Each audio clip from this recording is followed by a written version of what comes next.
researchers dug up 50 headless Vikings, victims of a disturbing and mysterious Dark Ages massacre.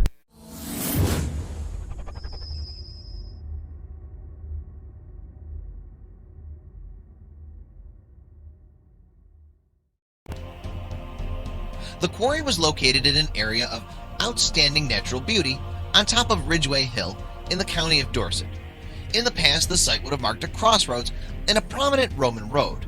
Today, it overlooks the new Weymouth Relief Road, which was built to service sailing events at the 2012 Olympic Games. In fact, the entire area is dotted with burial mounds called barrows, but this particular burial site was not like the others.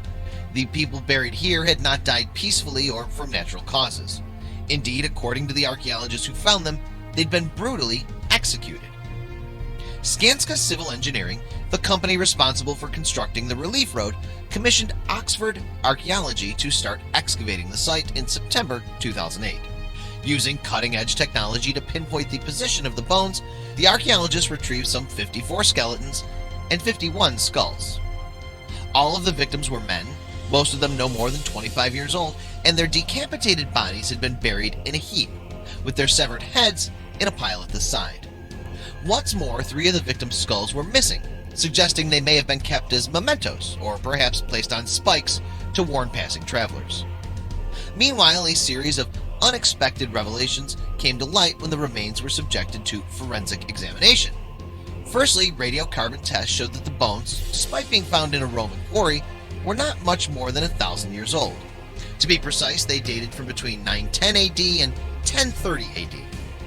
This placed the remains firmly in the Dark Ages and in a geographical area long subjected to Viking raids. Could they possibly have belonged to a group of local Anglo-Saxons who fell prey to marauding Scandinavians? Apparently not. According to an analysis of the victims' teeth carried by the UK's NERC Isotope Geosciences Laboratory. According to their analysis, the chemical markers embedded in the victims' teeth indicate they had originated from the Arctic and subarctic regions of Northern Europe. Furthermore, these people consumed a high-protein, meat-rich diet, matching remains found from the same period in Sweden. So the victims, it transpired, were not Anglo-Saxons, but Vikings. What's fascinating about these findings is that Vikings are renowned for their pillaging and ransacking. Dr. Jane Evans, who led the studies, told National Geographic in 2010. But here we've got real evidence that it was the other way around. Anglo-Saxons rounded up these Vikings and executed them. Moreover, the manner of their execution appears to have been extremely savage. Some of the victims, for example, received scores of sword blows to their skulls, jaws, and necks, as well as to their hands and arms.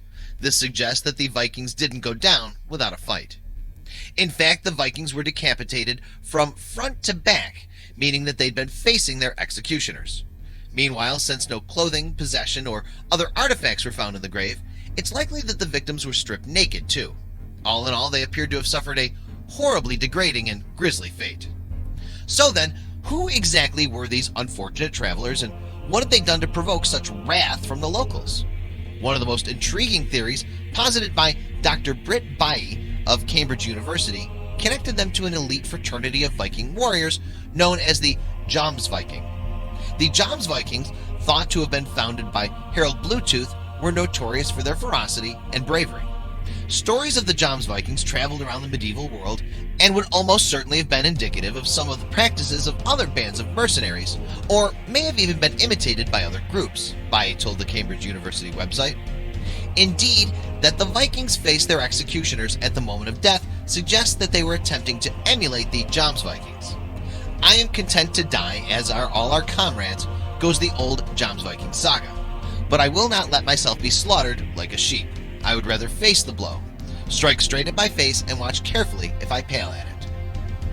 Bailly's theory was also supported by the discovery that one of the victims' teeth was cosmetically filed. Dental modification has a long history around the world, and its purpose tends to be culturally specific.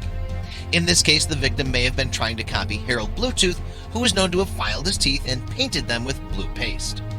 However, closer analysis of the victim's remains found no previous wounds, perhaps indicating limited experience of battle. Furthermore, some members of the group appeared to have been suffering from painful and debilitating diseases, such as bone infections and kidney stones. so these were surely not the Jom's Vikings of ancient lore. Furthermore, the reason why the victims were killed is as much a mystery as who they were. Having suffered the first ever recorded Viking raid on England in 789 AD, Dorset has a long history of conflict with the Vikings, but a century of struggle eventually culminated in a peace treaty, formally establishing the Danish kingdom of Danelaw alongside Anglo-Saxon England. Tensions between the Anglo-Saxons and the Vikings, however, were never far from the surface.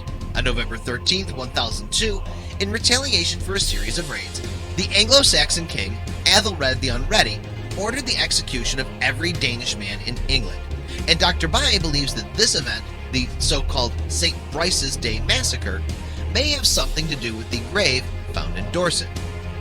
Meanwhile, the remains themselves have found public audiences at the British Museum in London and the Museum of Prehistory and Early History in Berlin, Germany, and they're now on permanent exhibition at the Dorset County Museum, where they've been placed in a reconstruction of the burial pit. Perhaps the greatest value has been in challenging historical stereotypes. As Gareth Williams of the British Museum told the Museum Crush website in 2016, not only is it one of the most dramatic Viking finds of recent years, it's particularly important in providing a very different perspective to the unusual view of Viking military success in England in that period.